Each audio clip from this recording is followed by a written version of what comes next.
Dahil ang salita ng Diyos lamang ang ating sundin. Dito nakasaad kung paano tayo maligtas. Dito lamang sa salita ng Diyos nakasulat na pwede pala tayong mapunta ng langit sa pamamagitan ng pananampalataya sa ginawa ng Panginoong Jesucristo, anak ng Diyos. Yun po ay tawag ay good news or gospel.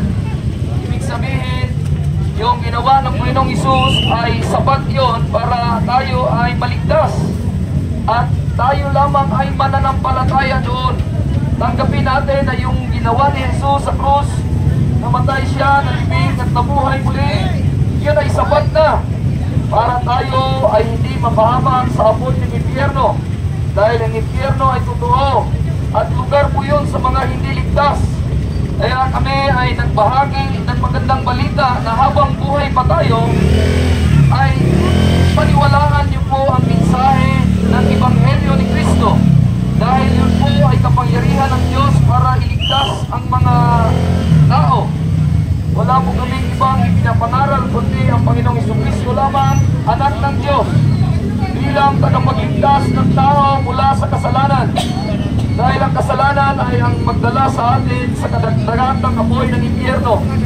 Sa Biblia po, totoo po ang impyerno at lugar po kung saan tayo ay parusahan. Pero may good news, pwedeng makaiwas ka doon habang kayo po ay nandito sa lupa. Ang tawag sa atin na mananampalataya, kung mananampalataya tayo sa Panginoong Hesus, ay ligtas. Ibig sabihin, tayo na ay hindi mapahamak dahil si Kristo na ang napahamak. Tayo na ay hindi maparusahan sa impyerno dahil si Kristo na ang naparusahan. Siya ang manunubos, siya ang tagatubos, at siya mismo ang nagbayad sa ating kasalanan ayon sa 1 Corinthians 15 verses 3 and 4. How that Christ died for our sins according to the Scriptures, and that He was buried, and that the third day He rose again according to the Scriptures. So hindi pala relihiyon ang tagapagligtas, kundi si Kristo Jesus lamang. Ang kanyang ginawa ay sapat na para maligtas. Dahil ito ay sinabi ng Biblia, totoo po ito. Dahil ang Diyos hindi kayang magsinungaling. Dahil ang Diyos sa langit ay nagbigay ng salita para tayo ay malaman natin kung ano dapat at ano ang paraan sa kaligtasan. Wala po kami ibang sinisigaw dito, ang magandang balita patungkol kay Kristo, na si Kristo Jesus ay namatay para sa ating kasalanan, inilibing at pangatlong araw na buhay naman muli para tayong lahat ay ligtas mula sa apoy ng impyerno. Kung ikaw ay maniwala nito, dahil ang pagtiwala lamang sa Ebanghelyo ni Kristo ang paraan para tayo ay maligtas mula sa apoy sa impyerno.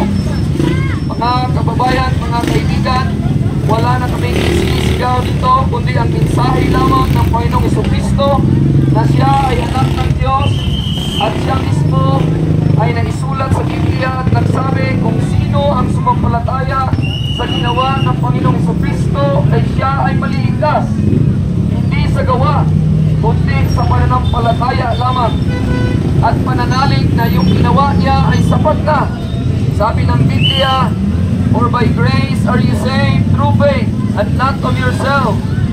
It is the gift of God, not of works, lest any man should boast. Sabi ng Biblia na wala na pong ibang solusyon para tayo po ay tanggapin ng Diyos at hindi po sa ating mga gawa kundi gawa ng Panginoong Jesucristo, at yun lang ay sampalatayaan natin. Mga kaibigan, wala na po kami ibang sinisigaw dito kundi ang magandang balita, the gospel of Christ. It is the power of God unto salvation to everyone that believeth. Ang panampalataya at pananalig lang sa ginawa ng magandang balita ng Panginoong Hesus na siya ay namatay para bayaran ang ating kasalanan, nilibing at nabuhay namang muli. At ito ay tinawag na kapangyarihan ng Diyos para iligtas tayo mula sa kapahamakan ng impyerno.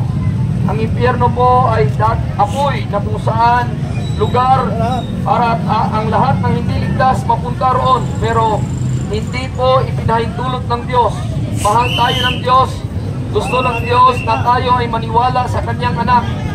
Sabi ng Biblia sa 1 Corinthians 15 verses 3 and 4 na merong ebanghelyo, merong good news that Christ died for our sins, He was buried and rose again.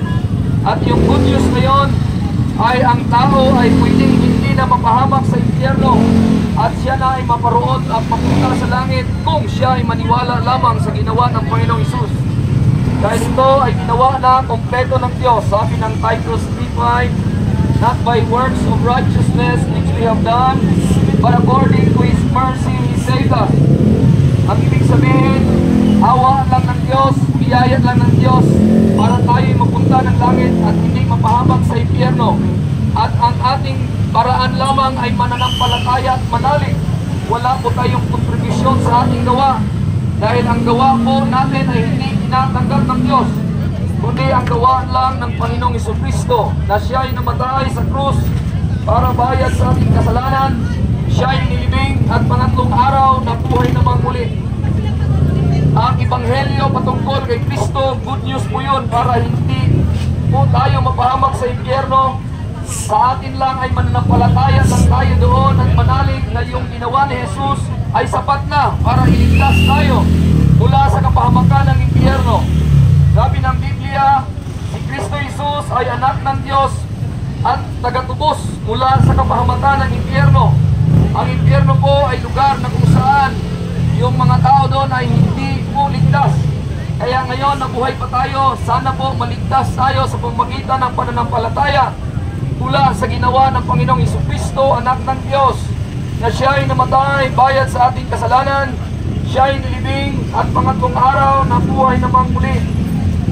Mga kaibigan, mga kababayan, ang problema ng tao, yes, meron pinansyal, pamilya o ano pang klase, pero ang pinakamalaking problema ay yung kasalanan na makapagpahamak sa atin sa impyerno. Yun po ang kadahilanan bakit kami sumisigaw dito at nagbibigay ng magandang balita at namimigay ng babasahin para babasahin niyo po yung good news about the gospel of Christ. Jesus saves. Siya po ang nagpapagligtas. Wala na pong iba, hindi po ang yun. Si Kristo Jesus lamang ang namatay sa krus, nilibing, nabuhay namang muli para mula sa kapahamakan ng impyerno ay iligtas po tayo. Sa akin lamang ay mananampalataya lang at manalig doon na yun ay sapat na. Wala na tayong hahanapin iba. Yun po ay tinatawag na good news. Kasi ang impyerno ay totoo at para tayo hindi mapahamak doon, maniwala lang tayo. Hindi sa gawa natin tayo mapunta ng langit. Dahil ang gawa natin ay hindi po perfecto. Lahat po tayo ay makasalanan. Dahil sa Biblia nagsabi, lahat ay makasalanan, hindi nakaabot sa teknolohiya ng Diyos. Romans 3:23, for all have sinned and come short of the glory of God. So dahil sa kasalanan natin, yun ang magdadala sa atin sa kapahamakan ng impyerno. Pero ang good news, merong biyaya ang Diyos, merong pagmamahal ang Diyos.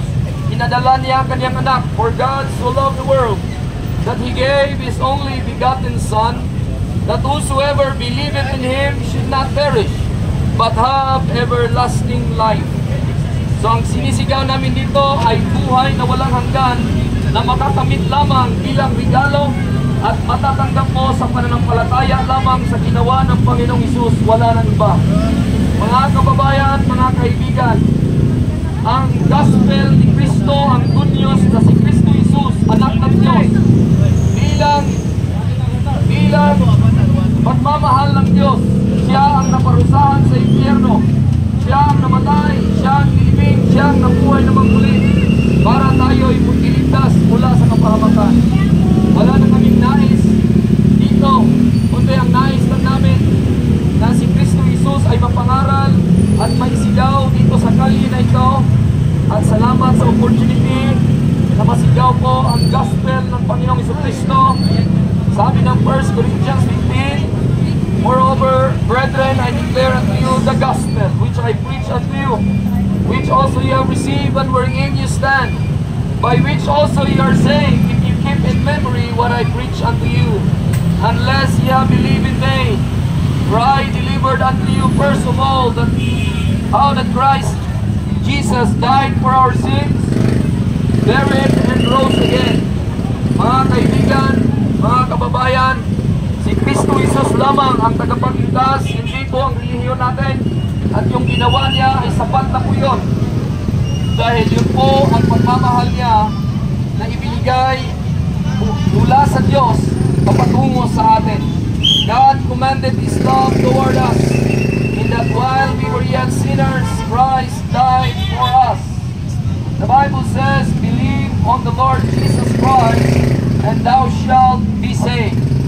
Sumampalataya ka lang sa Panginoong Hesus at ikaw ay maliligtas. Hindi sa relihiyon tayo maligtas o sa gawa natin. Dahil biyaya lang ang kaligtasan sa panahon ng Bagong Testamento. Sa Bagong Testamento, biyaya lang. For by grace are you saved through faith, not of yourself. It is the gift of God, not of works, lest any man should boast. So hindi po sa ating mga gawa para tayo mapunta ng langit. Ito ay regalo, biyaya lamang. Kaya ngayon, sana po nasa isa puso nyo, nasa isip nyo na, at nanampalataya kayo, nanalig kayo na yung ginawa ng Panginoong Hesus ay sapat na. Wala na pong ibang kadahilanan, wala na po ibang pwedeng gawin dahil sumampalataya ka lang at mananampalataya ka lang na yung ginawa ng anak ng Diyos na si Kristo Jesus ay sapat na po yun. That He died for your sins. He was buried and the third day He rose again. Ang tawag doon ay good news. Dahil tayo man ay hindi kayang mapunta ng langit, yung tagalangit ang pumunta rito para tayo ay hindi mapahamak sa impyerno. Siya ang nagbayad sa ating kasalanan. Dahil ang kasalanan ang hadlang para tayo ay hindi mapunta ng langit. Siya mismo ang naparusahan. Siya ang namatay. Siya ang pumunta ng impyerno at dilibing at sa 3 araw na buhay na muli para tayo hindi mapahamak sa impyerno. Siya mismo ang nag-offer ng salvation. The Lord Jesus Christ is the Savior of all men, especially to them that believe. The Bible says, believe on the Lord Jesus Christ, and thou shalt be saved. For by grace are you saved through faith, and not of yourself. It is the gift of God, not of works, lest any man should boast. Sabi ng Biblia, na there is only one way to heaven, and that is Jesus Christ. Jesus said, He is the way, He is the truth, and He is the life. No man cometh to the Father in heaven, but by the Lord Jesus Christ. Sinisigaw po namin ang daan papuntang langit, at yun po si Kristo Jesus, ang anak ng Diyos. Sumampalataya lang kayo at manalig ng kanyang ginawa ay sapat na. Dahil po ay tapos na po ang offer ng kaligtasan. Siya na po ang naparusahan. Siya na po ang nagbayad. Siya na po ang nagdusa. Siya na po ang napako sa krus para tayo hindi maimpyerno. Sumampalataya lang kayo doon, manalig. Dahil ang kasalanan natin ay binayaran ng Panginoong Hesus doon sa krus ng Kalbaryo. Sinigaw pa niya, tapos na. Mga kaibigan, mga kapatid, there is only one way to heaven, and that is Jesus Christ. Believe on the Lord Jesus Christ, and thou shalt be saved. Isa lang po ang daan papuntang langit, at yun po ang Panginoong Hesus. Kung maraming ang daan papuntang sementeryo, pero isa lang ang daan papuntang langit. Si Kristo Jesus lang, at yung ginawa niya sa krus, yun po ay sapat na. Yung ginawa niya na namatay siya, bayaran ang kasalanan natin, ilibing at nabuhay naman uli. At dahil dito, pwede kang mapuntang langit at walang bayad. Dahil si Kristo Jesus na ang nagbayad. Ang tawag doon ay good news. Dahil may utay tayo na hindi natin kayang bayaran, pero si Kristo Jesus ang nagbayad. Yun yung utang na makapag-impyerno sa atin. Kaya siya na ang nagbayad, siya na ang napunta sa krus, siya na ang na-impyerno, at pangatlong araw siya ay nabuhay namang muli.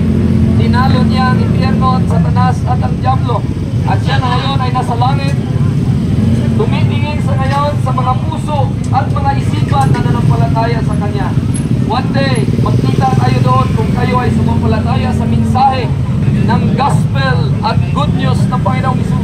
na wala ng iba papuntang langit, si Kristo Jesus lamang ang daan. Marami mang daan papuntang sementeryo, pero isa lang daan papuntang langit, si Kristo Jesus lamang. Siya lang ang sumigaw, sabi niya, ako ang daan, sabi ni Jesus. Ako ang katotohanan at ako ang buhay. Walang makapunta roon sa aking Ama sa langit kung hindi siya dadaan sa akin. Sabi ni Jesus, siya na ang tagapagligtas. Siya ang tagatubos. Siya ang sagot, siya ang pag-asa ng ating bayan. Siya ang pag-asa ng ating kaluluwa. Siya ang pag-asa ng ating problema. Ang pinakamalaking problema, hindi mukha natin, hindi pera, kundi yung ating kaluluwa na patungo ng impyerno. Kaya si Kristo ang nag-offer ng regalo na nawa hindi ikaw pupunta roon, hindi ikaw at ako mapunta roon. At yun yung good news, yun yung gospel, yun yung si Kristo Jesus ang may kapangyarihan para maligtas sa iyo mula sa